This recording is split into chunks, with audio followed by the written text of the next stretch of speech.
Welcome back to the Liz Wheeler Show, my friends. We have a very special guest on the show today whose last name is Kennedy. He will be with us in just a moment. But before we get to that interview, Justin Trudeau visited President Trump in Florida at Mar-a-Lago. And Peter Doocy at Fox News reported that Trudeau, at dinner with the president, was complaining that when Trump implements tariffs, it would kill Canada. Doocy said Trump responded by saying, well, then Canada can become the 51st U.S. state, and you, Trudeau, can be the governor. Take a listen.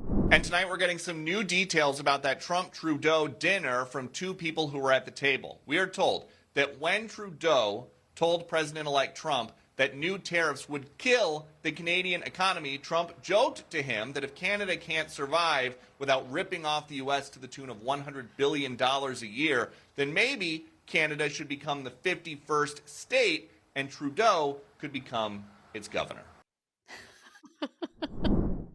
If you don't think that President Trump is the most hilarious person and the most savage, what a way to handle Trudeau. Here's the thing, though. I don't want Canada to be part of the U.S. I understand President Trump's point, and I think what better way to put tiny little Trudeau in his place. I don't want Canada to be part of the U.S., though, because Canada is woke. Canada is, like, disgustingly woke. Canada makes California look like 1776. In one Canadian province, this is what CBC reports, the Ontario Human Rights Tribunal has found the township of Emo will have to pay damages after refusing to proclaim Pride Month back in 2020.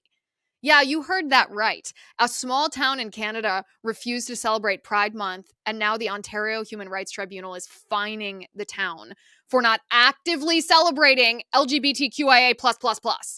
This is what's reported. Borderland Pride, that's a gay group, requested Emo to declare June as Pride Month and display a rainbow flag for 1 week, but the township refused, resulting in a years-long process in which the tribunal ruled against the township.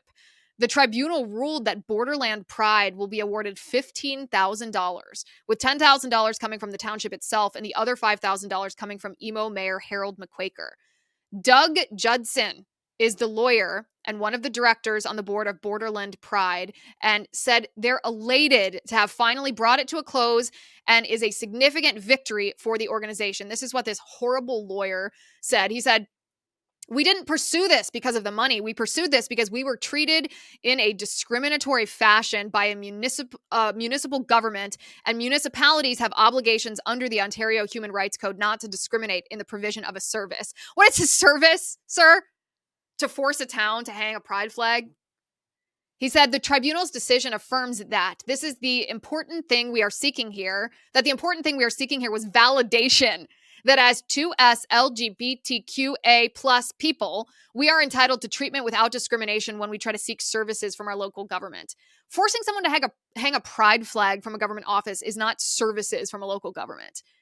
It goes on to say, the report says, in addition to the compensation, the tribunal also ordered McQuaker and the chief administrative officer at the municipality to complete a Human Rights 101 training course offered by the Ontario Human Rights Commission within 30 days. Judson, this horrible lawyer that instigated this lawsuit, said one of the messages it sends to other townships and municipalities is that pride needs to be in the smallest and most remote communities, just as it is in larger cities, and in some of the places, quote, where it can be really hard to help people understand why it's so important. So even if you live in a red state, my friends, even if you live in a small town in some rural area and you think everyone here's Christian, everyone here's conservative, no problems with wokeness, they are coming after you. The left never wanted inclusion. They never wanted tolerance. They never wanted to just live their lives and be left alone. They want to force you to worship at their satanic altar. Canada is one step ahead of even the worst wokeism here in the United States, but we are headed in that direction. So tariff the hell out of them, Mr. President. We don't want them part of the United States. All right. Our guest for today, listen, I know it was mean of me to tease you about our next guest, whose name actually is Kennedy, but it was mean because it's not RFK. His name is Kennedy, though, and he's a total badass. You guys love him, and we are delighted to have him on the show today. Tim Kennedy, Special Forces operator, joins me now. He's a Special Forces operator, an all-around cool guy, a badass, and a media personality. He's joining me today, Tim Kennedy. Tim, good to see you. Good seeing you, Liz. All right, Tim, I want to talk to you about some of the drama surrounding the military. You obviously served in the military for a long time, and we've seen this overall weakening of the military, this wokeification of the military, and it's now contrasted with President Trump nominating Pete Hegseth to be Secretary of the Department of Defense. Pete is proposing reforms that I think are so awesome. He is just, there is no political correctness about Pete, which in my opinion is exactly what we need. But talk to me about your experience in the military, how it helped shape you into who you are, and then how this has been, well, weakened is the word that I chose before, how the military has been weakened by this wokeness. Yeah, I mean, I've had the pleasure of knowing Pete for a while. Got to work with him in a few different capacities, panels specifically talking about the military on Fox News, about some of the policy decisions. I've been in the military for 20 years this coming January. The entirety of that time, I've been in special operations, which has been a blessing, but it's also to the detriment that I didn't experience a lot of these policies that kind of went to the larger army. Special forces is insulated to a degree because they're just so mission focused. Um, I, some examples that were really, really frustrating were around COVID. I was a senior enlisted leader for Special Operations Task Force, and that was peak COVID, um, and I had soldiers that were potentially going to be removed from the Special Operations Task Force because of the vaccine or not getting a religious exemption to preclude them from taking the vaccine. And I'm just trying to navigate as, we're fighting cartels and drug smugglers and human traffickers on the border about the relevance. And in my mind, I just couldn't understand why this was happening. It's very clear now what was happening. I love the military and I love the men and women that have chosen to serve in uniform. And I now am in a position where I get to work, with 4-star level positions with the current Sergeant Major of the Army, Mike Weimer. He's a former Delta Force guy, another special operations guy from 7th Special Forces Group. And the leaders have done their best, specifically in uniform, to try and protect those and maintain a lethal fighting force. But it's been a struggle. It has been a fight for these leaders when they have to make a choice about lethality or implementing some, like HR slide on some policy or issue that is, the current clickbait of an administration, and it's to the detriment of our ability and capability as a military. Hey, for the holidays this year, why not get someone you love? And maybe that someone can even be yourself this gift. This is on my recommended gifts for family and friends. I'm talking about the men and women's pajama sets from Cozy Earth. Look, we all know the holidays are best spent just lounging around your home with your family. Cozy Earth pajamas are designed for those cherished moments of relaxation. And of course, don't forget style. Cozy Earth is all about turning your home into a personal sanctuary where you can escape the hustle and the bustle of daily life. The perfect place to unwind, to find renewal. And just in case you're on the fence, all Cozy Earth products come with a 100-night sleep trial. You want your Cozy Earth pajamas by Christmas? Order by December 13th for free shipping. And if you missed that, well, you can still get expedited shipping until December 20th to ensure it arrives on time. I highly recommend this. I have lots of Cozy Earth products. My favorites are the sheets. The bath towels are amazing. The washcloths, the pajamas, I highly recommend. Don't wait. Head to cozyearth.com/Liz now and use my exclusive code Liz for up to 40% off. It's a great Christmas deal. Give the gift of luxury this holiday season. That's cozyearth.com/Liz, promo code Liz. If you get a post-purchase survey, say you heard about Cozy Earth from the Liz Wheeler Show podcast. That's cozyearth.com/Liz, promo code Liz. Listen, it's kind of easy, I think, to laugh about some of this stuff because it's so ridiculous. It is like PowerPoint slides, but 20 years is a long time. That's a significant amount of service. Do you feel in a very somber way that those who serve, especially in positions where they're in danger, not just necessarily staff positions, but those who are on the front line, are they in more danger now because of the wokeness that has pervaded the military than they were when you first joined? That's a great question. And I think the men and women that are on the front lines are the same men and women that have always been there. You know, they're full of piss and vinegar. They want to. They have fought literally, figuratively, and metaphorically to be there. Um, and I think a lot of it doesn't make it into the trenches. Into the fighting positions. You see this a lot back in garrison. Um, there's just not time for it. You know, like if you're going to go into Ukraine or into Israel right now and ask those the front lines, about what their opinions on trans or abortion, and they're like, "What are you talking about? We're starving to death, and we're fighting for bullets." There's no atheists in a foxhole. Similarly, there's just no time for these ideologues to try and push their agendas into the fighting force at the front line. Um, the thing that I think has really put us in a vulnerable position has been our foreign policy, as you have seen, Hamas and Hezbollah and Houthis gain traction, as you've seen Putin and Russia decide to invade Ukraine. Obviously the terrorist attack in Israel. You see China pushing the limits. It's just been this kind of encroachment on the sovereignty of so many different nations and the instability and lack of security across the globe because America hasn't held this strong position that we have always held since World War II.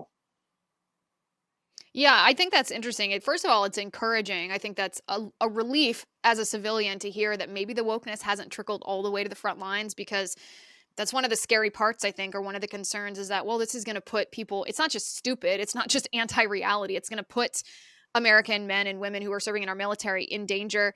What do you think of Pete Hegseth as Trump's nominee for Secretary of Defense? He's getting it pretty hard right now, but I think he's one of the top picks. I want to hear your opinion, though.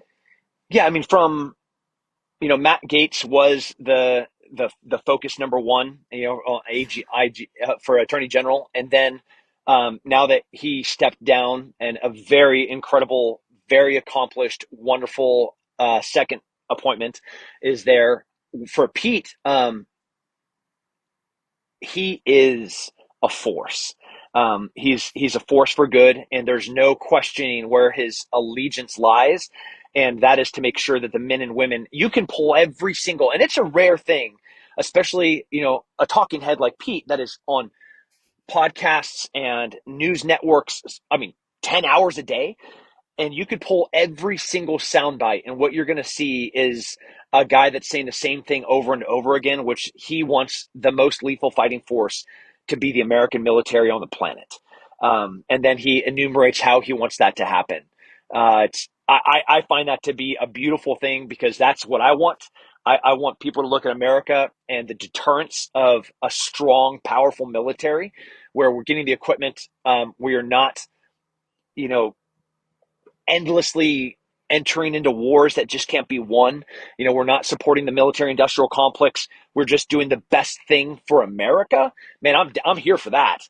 Like I'm unapologetically American, and I want Americans to recognize for us to be that way for the world has to view us as the strongest fighting force to exist in history, which is what we are. Health insurance, it's confusing, it's expensive, it's just super frustrating. And claim denials are becoming more and more common. Did you know that 1 in 5 Obamacare claims were denied just last year? That is unacceptable. I got to tell you guys, I recently quit my health insurance. I just called them and I said, we're not going to be part of this anymore. It's expensive. You don't cover what I need you to cover.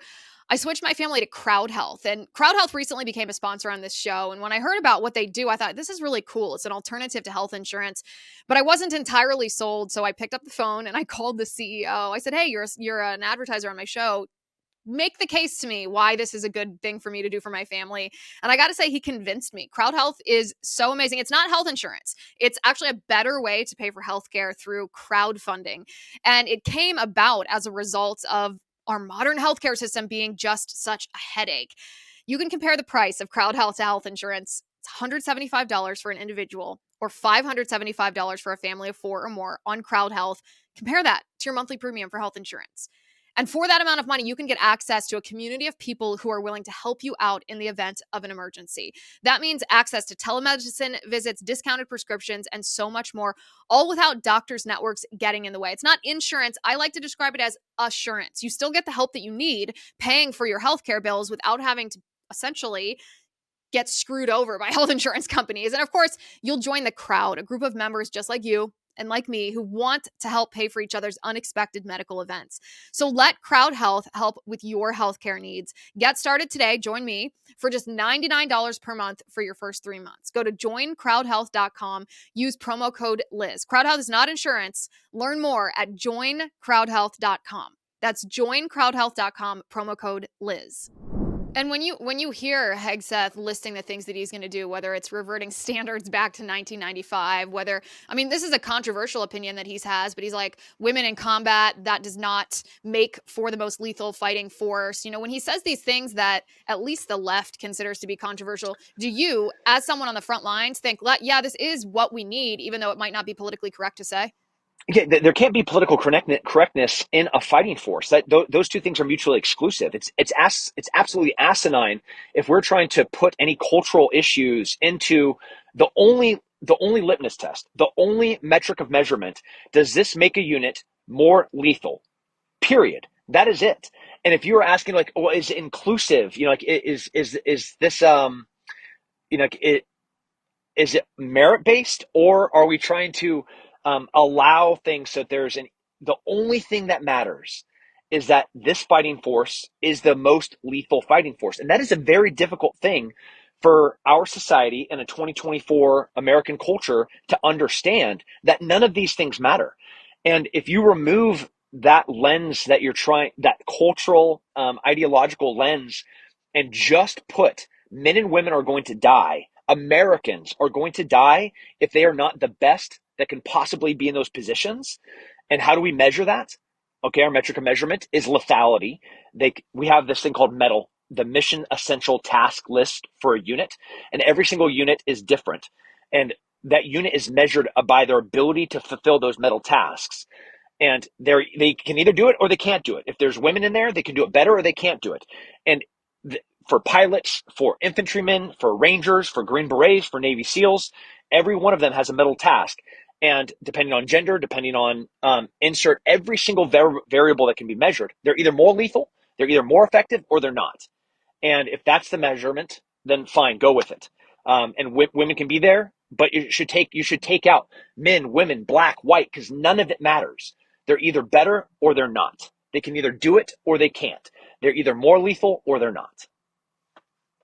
And I hope, and I mean this very soberly, I hope senators in the United States Senate are listening to this, because there's been this concerted effort to smear Pete Hegseth's reputation personally. He does have a reputation of being somewhat of a playboy, at least in his past. And the mainstream media and the left and some forces in the establishment right are trying to make that a disqualifier for him for Secretary of Defense. I hope that the senators who are going to vote for his confirmation understand that that's how they should be considering Pete Hegseth too, not based on his personal reputation, but based on whether he's going to enable the U.S. military, empower it, and protect it to be the most lethal force or not. Yeah. I mean, I'm not going to be throwing stones about morality. I was a professional cage fighter before I came into the military. And there was decades of lack of morality. The man that I am now is not the same man that I was. Thank Jesus. And that's a good thing. I want somebody in those positions that's going to be making decisions about our military to have their veins at periods of their life full of piss and vinegar. Like the guy that's going to be standing on the wall, that's going to be protecting the freedoms, that blanket of freedom that we are so comfortably living under, that is provided by fierce men and women that run towards the sound of gunfire. Like, this is not going to be some polished diplomat. And I too hope, Liz, that those senators take that into consideration when they're going to be voting. You know what's not fair? The fact that Netflix hides thousands of shows and movies from you based on your location, and then has the nerve to just keep increasing their prices on you. Now, you could just cancel your subscription in protest, or you could be smart about it and make sure that you are getting your full money's worth, like I do, by using ExpressVPN. Netflix hides content from you based on your location. That's how they do it. ExpressVPN lets you change your online location so you can control where you want Netflix to think you're located. They have servers in over 100 countries, so you can gain access to thousands of new shows and never run out of stuff to watch. This works with many other streaming services too. Best of all, ExpressVPN is so easy to use. You just fire up the app, click one button to change locations, and it works on all devices at blazing fast speed, so you can stream in HD with zero buffering.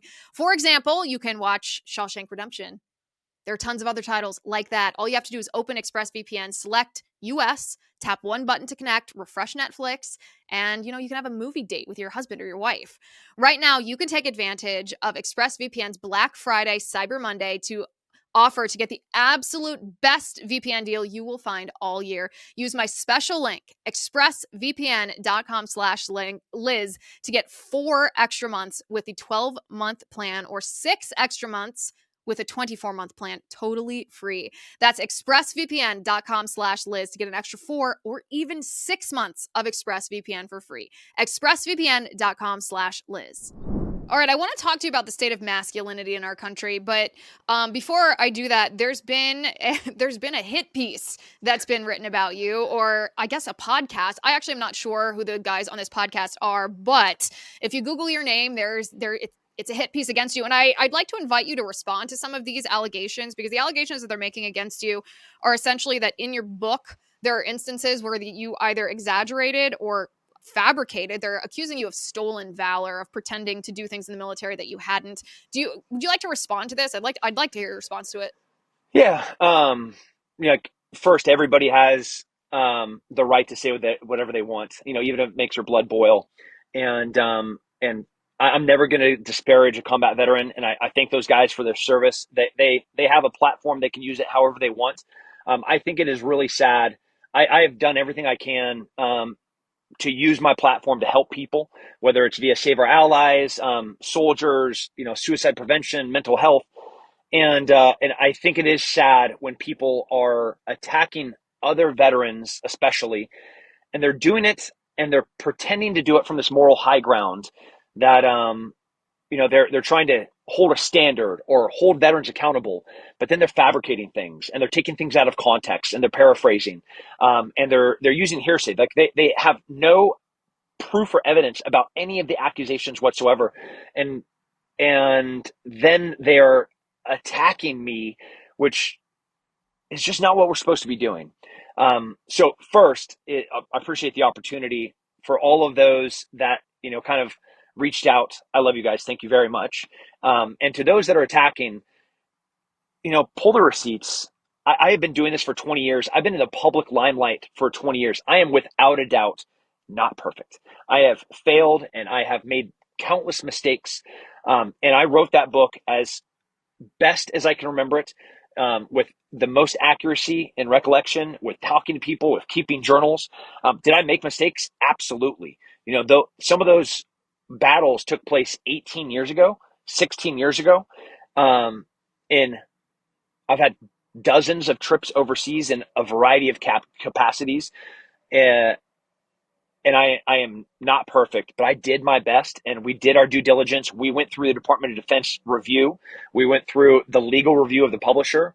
And there are lots of people that I have been trying to make amends with for mistakes that I made when I was that young man with piss and vinegar running through my veins. And thank God that to a degree I have changed and I have evolved and I have matured a little bit, but I got a lot more to do. That's for sure. But we have we have way better things to do with our time right now than to be attacking each other. We should be on the same side fighting to make America healthy and strong and the most respected country on the planet right now. So, I appreciate that, Liz. So are you essentially denying the accusations that they made against you, that you fabricated hand-to-hand combat or fabricated claims that you were struck with shrapnel? Is that false? Yeah, absolutely. And this is the bummers, because they were right about some things. They're just out of context. So some of the things like I what failed are they right about? So they said I failed sniper school. I did. The date that I got my sniper school date was right before my wedding. So I asked my sergeant major and I said, Sergeant Major, can I go to the next sniper school? He says, well, if you don't show up, if you're a no show, we'll lose our slot. I was like, well, my marriage is in 2 weekends. And he's like, all right, well, what you're going to have to do is show up, fail day one, and then you can go to the next class. Can you do that? I'm like, that is a tough pill to swallow, but I can absolutely do that. So day one failure, went to the next sniper class after my wedding, to the same woman that I've been luckily married to for, going 19 years now. And, graduated the next sniper school. So they're like, he's a sniper school failure. Yes, you didn't lie. I did fail sniper school. They're like, well, he went to Sephardic 2 times. Yeah, I finished Sephardic 2 times. The first time, they didn't give identifiers. There was like a handful of guys that got identifiers. And I got to go back through and complete yet another very difficult school and graduate a second time. So did I fail? Absolutely not.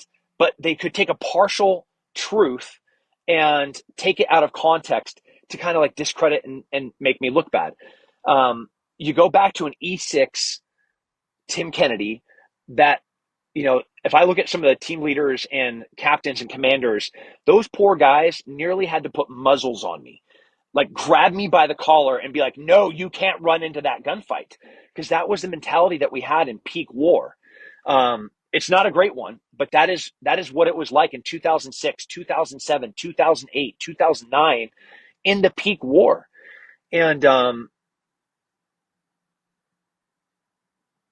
I wouldn't change anything about how desperately I wanted to be in fights. Now, as like a middle-aged man that is, of a way different rank, and I understand what those poor guys had to do to try to keep me in check. That they're absolutely wrong in everything that they said. And am I saying I'm perfect? Absolutely not. Am I saying that what I remembered is the way that I remember it? Absolutely. And that was backed up and went through a ton of editorial and review and legal process. So, man, like they have the right to say it. It's just a bummer that they're doing this, especially right now, as the entire veteran community should be unified and trying to support the military to make sure that we are positioned to be the most lethal fighting force on the planet. Well, listen, I appreciate you addressing it because I don't know about you, but being in the public eye, sometimes it's a little hard to know when to address false allegations or when to let it go. You don't want to engage in the Streisand effect where you're actually bringing more attention to the trolls and the haters. But I think your audience would want to know. I appreciate you addressing it. Just one last question, then we can move on to masculinity and some other things. Why do you think now this is that they're making these accusations? Do you think it's the timing seems a little suspect to me. Yeah, it does. I don't know why. Even weird as it came out like the day before Thanksgiving. So like they had 6 days of it just kind of like sitting there, getting lots of views and attention while I'm hanging out with my family, cooking a turkey, traveling to family. And another thing that's happening is, I'm working for the Army staff. I'm still an active service member. I'm in the Maryland National Guard. I'm really proud to still have the opportunity to serve. And depending on some of these appointments, I'm hoping to serve in any way that I'm called. And there's backgrounds and due diligence and discovery on lots of people that are working in lots of different offices to go into, new appointee positions. And and this podcast drops right as that's happening for a lot of us. Just like emails being leaked about Pete Hegseth and accusations about Tulsi, who is also another incredible service member. And like, if you want somebody to rally behind Tulsi, Mike Waltz, Pete Hegseth, amazing humans. And so yeah, I don't think it's a coincidence. I think it was a well timed and specifically released intentional one. They're trying to make a lot of money. They have lots of sponsors, and those sponsors are loving the fact that this is a big article with lots of search results around it, and they're they're literally profiting off of attacking veterans, and they have done this time and time again. They went after Marcus Luttrell for his book Lone Survivor. They went after Jocko Willink for his book Extreme Ownership. They went after Rob O'Neill. They've gone after every single, and these are great. I don't know if you've had an opportunity to talk to like Marcus or Jocko. Um, they're amazing humans, like selfless. They do more in behind the scene for veterans and combat veterans than I think anybody could understand or appreciate. And they had the audacity to attack a man that, like, literally the lone survivor, where all of his teammates get killed, and he writes a book about it, and then the proceeds of that book he donates to special operations and Navy SEAL foundations to help veterans, and they go after him. It's just, I don't understand. One thing that I know is people hurt people always try to hurt people. And so I'm going to be saying prayers for those guys on that podcast, and I'm going to wish them the best. And I hope that they're going to be doing okay. It's often political. Like I said, I don't know these guys, so I'm not going to cast aspersions on anybody. I don't know these guys. I'd never heard of their podcast, but I don't believe in coincidences, and it doesn't seem to me a coincidence that just at the time that, and I'll say it because you maybe can't say it quite as bluntly as yet, but if you're going to be a part of the administration, you're going to start getting hits like crazy because the other side doesn't want any based folks to be part of the administration. Okay, let's move on to that unless you have more comments on that. I want to hear your take on the state of masculinity in our country, especially as it relates to figures in the so-called red-pilled right, the Andrew Tate type folks. We do have a crisis of masculinity in our country, in my opinion. Young men are facing virulent anti-man ideology. They're told that they're toxic just because they have testosterone. They're feminized. They're subject to false allegations without due process. We do have a big problem that young men face in our culture. What do you think is the solution to that? And is this current red pill right leading men towards an answer or leading men astray? There's an absolute assault on what it means to be a man. They're trying to redefine that. They're trying to emasculate men.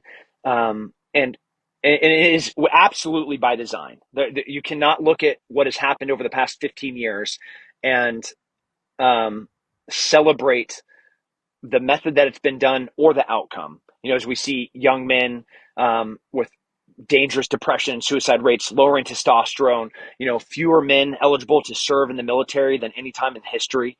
But there has been, as the pendulum has swung to this very dangerous anti-man, anti-masculine level, it feels like it's swinging back. Young men are now recognizing, like, man, there's something wrong with what they're telling me I'm supposed to be. I can't help myself besides to want to protect this girl standing next to me.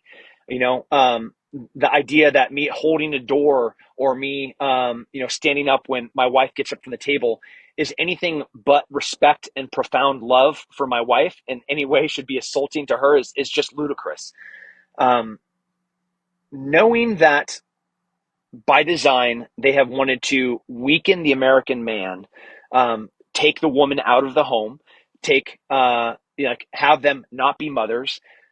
They can't be mothers. They can't be in the home if you have a weak man. And the idea of two tax mules, like two people going to work, not having kids, or their kids being shipped off to public school while both mom and dad are working, 9 to 5s or 8 to 6s, so they can afford this rat race that is this commercialist world that we're living in.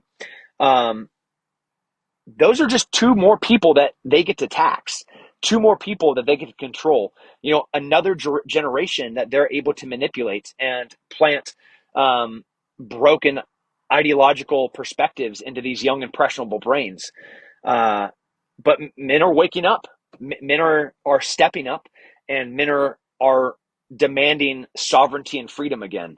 So I think it's a beautiful thing. I think it's going to be an imperfect growth and an imperfect process, as it's supposed to be. Like, there's going to be mistakes. There's going to be, outliers of maybe that might not be the best example of what masculinity looks like. I get what you're doing, but maybe not the best approach. As we kind of figure out what does it mean to be a man. Yeah, and by the way, this is the kind of based stuff that I think that we need to hear more of, because even from the Republican Party, oftentimes we hear, "Oh, let's make childcare more affordable. Let's make education more affordable. Let's make work more flexible." But they hesitate to say, actually, families are best served, men, women, and children, when the husband works and the wife stays home as a stay-at-home mom. And we don't talk about structuring our economy or structuring our financial policy in a way that allows and enables families to have the wife stay at home while the husband works. We just talk about, how can we make daycare a little bit less pricey? And I'd love to hear that from you. Yeah, it's all to perpetuate this economic cycle of creating more tax revenue. Like, you have to appreciate that's what they're trying to do. They want two people working, so they have two incomes to tax. So those two people can live in a more expensive house that they don't need, to then raise future tax mules to carry a larger tax burden as the government has continued to swell. All the while, these children, these young impressionable souls and brains, are just being broken. As every single metric of measurement for these young men and women, from high school graduation to math scores to depression to physical health to diabetes and obesity, getting worse and worse and worse. Like, if you can point to something that has worked for the family for the past 30 years, man, I'm all ears. Like, we launched a school system called Apogee Strong 3 years ago to combat this directly. And yet, there is something beautiful about the nuclear family being healthy, about that father and that man being in the man role to try to provide for his family, protect his family, and preserve the values that they as a collective stand for, to create a space that is conducive for that woman to live her dream and be what she wants to be. And maybe that's going to be a stay-at-home mom, and that's a beautiful, beautiful thing if that's what she wants to do. But he has to create an environment for her to have the freedom for her to do that. And he has to fight a system that is both economical and cultural for that to exist. And that's a travesty. Yeah. Yeah, I think you're exactly right. And I'd just like to give a preemptive wave to the trolls in the comment section here that are saying, "Liz, you're advocating for stay-at-home moms, but here you're working." My kids are in the other room with my family for an hour while I'm talking to Tim. Settle down, guys. Okay, talk to me about combat here. So this is an interesting phenomenon where we expect men in the military, especially men who are in special forces, to go and be killers, to be war fighters in battle, and then come home and be husbands and fathers at home, which is I imagine that must be like a mind-splitting type of dynamic where you have to operate just as almost two separate types of people. Talk to me about your experience in combat when you were a young fighter right after 9/11, I believe was right, your impetus for joining the military. What were you most surprised about going from, our very prosperous, cushy civilian life to, Afghanistan? Yeah, it absolutely was a culture shock to go from, North Carolina and California, Fort Benning, Georgia, now Fort Moore, and, to be dropped into Iraq. First base that I was at was Al Assad, which was this tiny Marine base in Iraq. And, the entire company was literally chomping at the bit to get in the fight. Looking for every single opportunity to go and find targets, actionable targets. Fast forward to us being in the green zone, in the international zone in Iraq, where we're part of a special operations task force hunting Zarqawi, the number one bad guy on the planet. This is now 2006, peak Iraq war. It is, it's indescribable what peak war feels like to those that have never been part of it. Then Iraq, to then come back to civilization and be like, I'm gonna walk into Best Buy and buy a DVD to go home and watch with my wife. It's hard, but I do think that there's scripture that if you're faithful in the small things, you can be faithful in the big things. Like that has turned into the slogan of like, how you do anything is how you do everything. I look at what I now model as really great leaders, and they weren't like me. They were subtle. They had grace. They already had families. I didn't. Like they were the ones that were trying to hold me back and be like, "Hey, no, you're being a psychopath right now." Um, I have so much profound respect for them because I just didn't have that the first 10 years, 12 years of my military career. And not that I have everything figured out now, but as a father of four, having been married go almost 20 years now, and a lot of shame and regret and humiliation about the way that I approach things. It's I think it really complements the soldier. George Washington said it. It's carved in in Arlington. It says that we did not forsake the citizen when we assumed the soldier, and Mhm. that is that is this beautiful idea that we are still people, we are still Americans, and we're still humans first, and then we assume the soldier second. And so they're good fathers and they're good husbands and they're good neighbors, and then man, they are good soldiers. And that's what I'm aspiring to be now. That's like as I'm as we're always evolving and transforming. I'm trying to look at guys like Theo and Kevin Key. Like these are names that are meaningless to you, but they're commanders that I had. Tim Oshner, um, Mike Weimer, the current SMA of the Army, and General George, the current chief of the Army. Like these guys have so much leadership, so much experience, and so much grace that they're just inspiring. I want that. And I have to imagine too that hearing George Washington make a comment like that provides a connectivity, almost making this challenge of being both a civilian and a soldier a timeless or an ageless battle that men fight, not just something that you are isolated in alone in this time and space. And that sometimes I would think would be a relief. Do you have a moment in combat that you could identify as like your proudest moment? Um, Yeah, I know Ukraine and Israel are very divisive, and I'm by no means saying that we should be in support of any things right now, but I'm just using an example. I was with um, JP, Johnny Primo. I love you, brother. And we were in Israel shortly following the Hamas attack, and another barrage of missiles were shot towards Israel. And we were helping evacuate Americans that had gotten stuck there as all of the commercial flights had been canceled. And when the Iron Dome starts get turned on and lit up, and there's lights in the sky, and you're supposed to move towards these bunkers. There was this young woman, pregnant, and also had a baby, and she goes and she runs up against this wall, and myself and Johnny go and we body bunker this woman, um, and the air attack sirens are going off, and I had my phone out and I videoed Johnny and I post this, and the internet, and this is such a perfect example of what's so broken about this. People had no idea what was happening. And they're like, oh, yeah, cool guy wearing sunglasses at night. What we were actually doing, I was wearing sunglasses to protect my eyes just in case one of those rockets came through. And we were body bunkering this young woman behind us, this mother that was hiding against the wall, as me and Johnny were using our sacks of blood that is our bodies to try to protect and insulate her. But then the internet goes after us and makes fun of us for wearing sunglasses at night.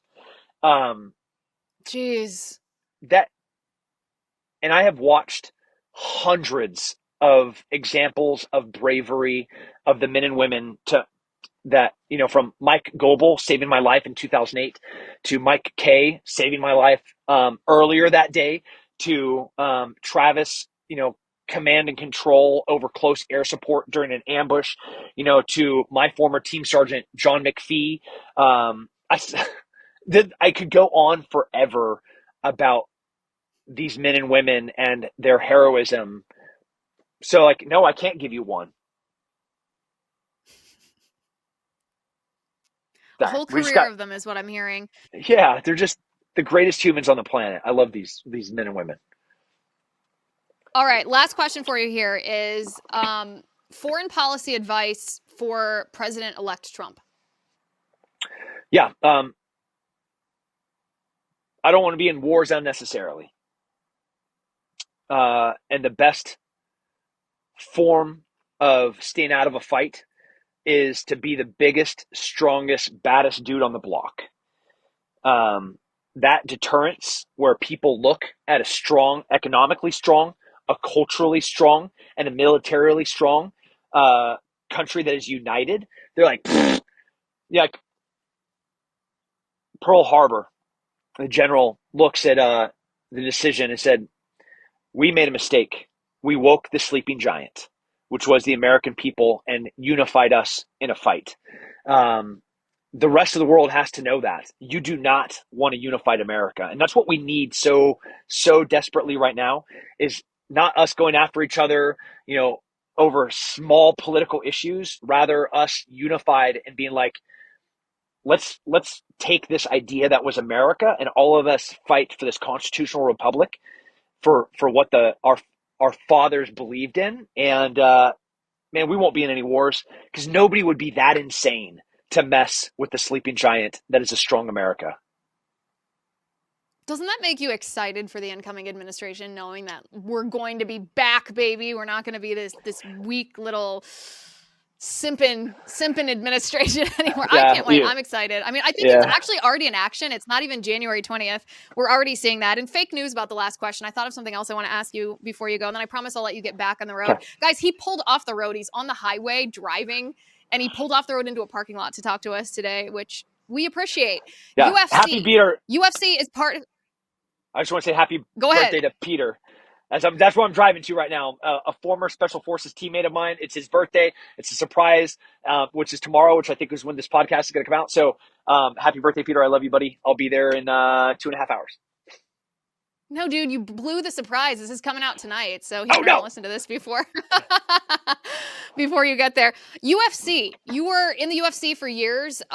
This was a while ago, but talk to me a little bit about this. There are critics that say that UFC is not as sophisticated of a sport as, say, boxing or something else because it's more of a gladiator sport. What is your response to that? What's your take on UFC compared to some other sports? I mean, that's the most ignorant thing I could ever imagine. The mixed martial art athlete, the John Joneses, they have to master so many different crafts for them to be able to compete at that level. And this is another world that is completely merit based. If you're going to be at the top of the rankings, you are not just an elite athlete, you are the most elite martial artist on the planet. And that then those two things combined create the most elite fighter.